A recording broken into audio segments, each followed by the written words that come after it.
And last but not least, Anne Kalayag from Sizzling Philo. Where is she? Hello, Anne. And her co-partner, Nina. Can you please come on stage, please?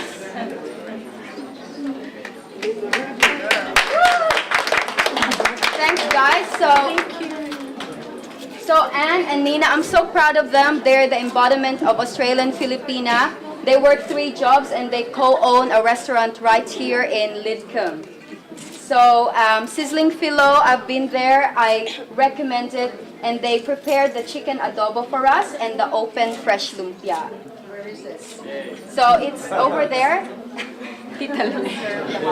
Well, we have other trays at the back. It's very popular. Okay, so would you like to say a few words about Sizzling Philo?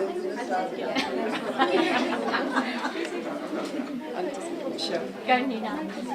You still have halo-halo? Yes, we still do. Would like to invite everyone to just come and visit us at the other side of the train station. It's about 5 minutes walk. Yes, we do serve authentic Filipino food, and I hope you guys enjoy the adobo and the open fresh lumpia. And we're very proud of Michelle for all of her achievements in this book. Thank you.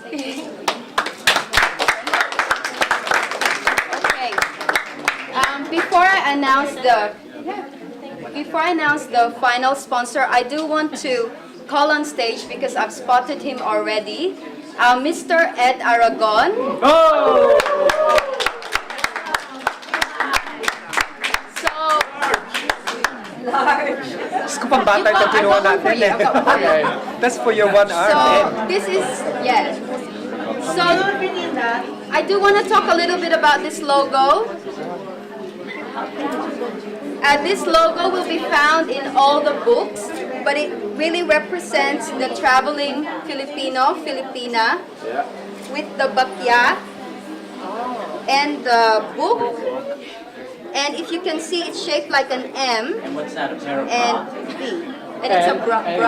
And it flies, like, And it flies. travel. So I called Ed, and a couple of minutes I said, I need a logo. And he came up with this in half a millisecond. Wow. So he's like, in a million years, I'll never have thought about this logo. I hope you get to enjoy this in the book or buy a t-shirt, except we've ran out already. Yeah, we can But put, say a few take words your about orders. Manila. Would you like to say a few Oh words? yeah, the last time I was there was the other year, and I find it really different. Makati skyline is so different. Manila, under Arab, I don't know, but there's still beautiful chaos there.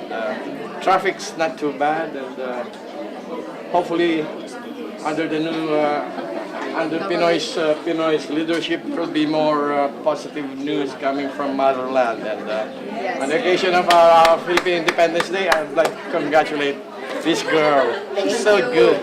Thank you. She's so bloody smart. Thank you. I know. Thank you. Thank you. Thank you.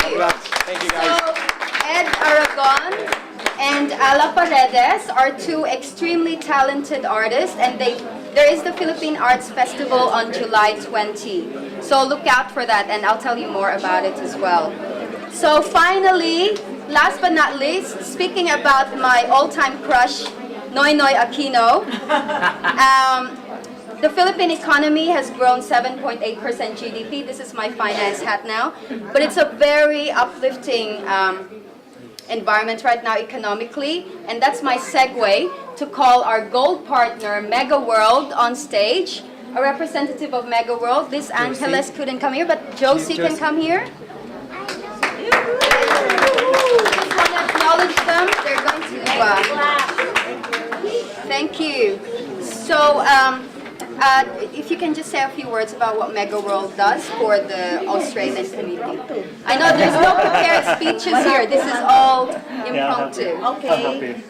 Good afternoon po. Good afternoon everyone. Ako po si Josie Tan and si Will Gopia from Mega World. Siyempre po, it's not complete pag wala tayong nice place to stay in the Philippines, di ba? And let's face it, ang development po ngayon is the one really driving the economy in the Philippines. So each one of us should have one.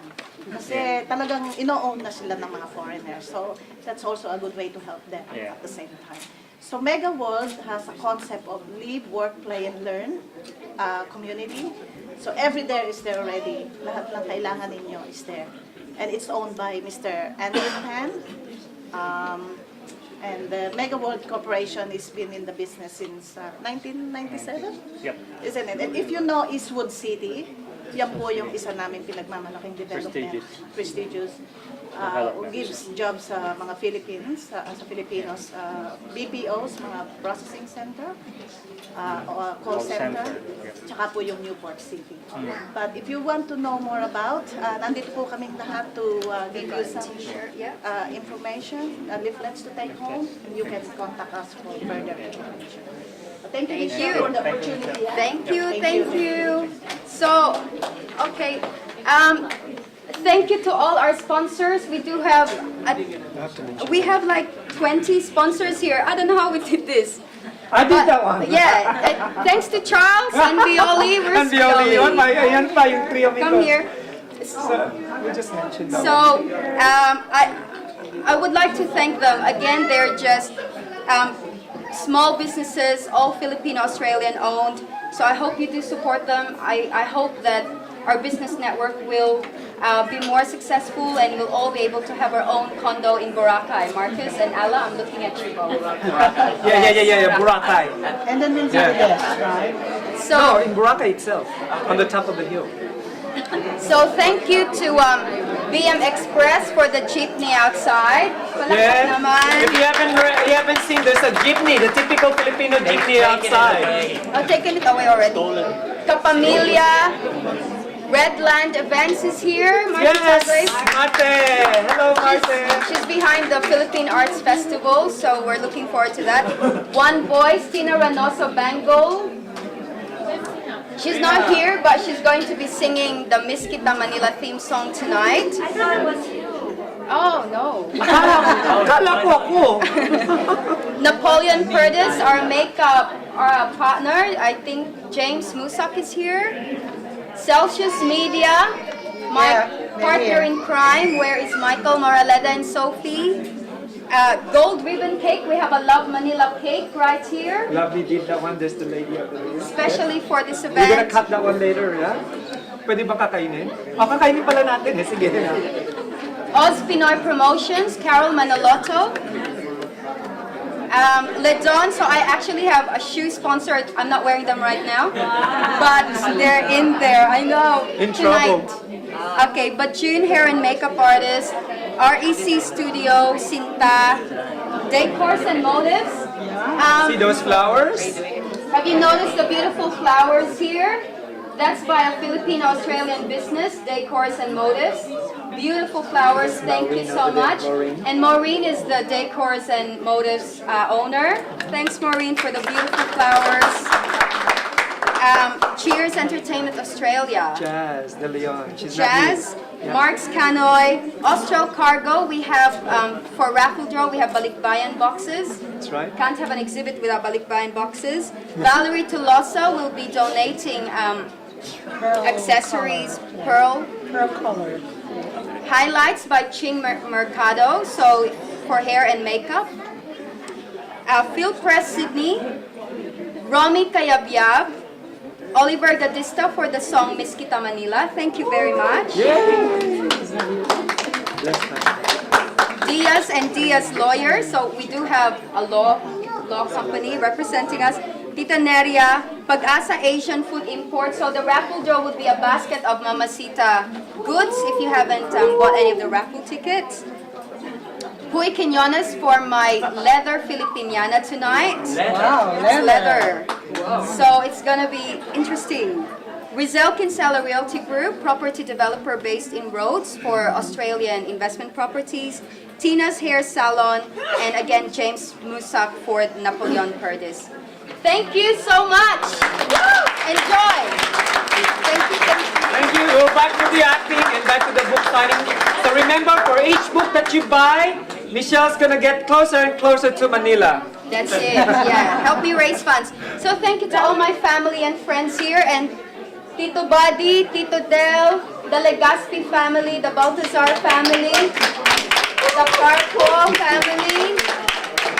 I'm sure I've forgotten someone. Calvert. The Laungayan family, Calvert. The what? Ako lang mag-isa. Hindi ako lang mag-isa. Oh, the Chan family. The Rivera, the Palomas, and the Paredeses. And the Mayos and the Berries. Thank you, thank you. Thank you everyone. Enjoy.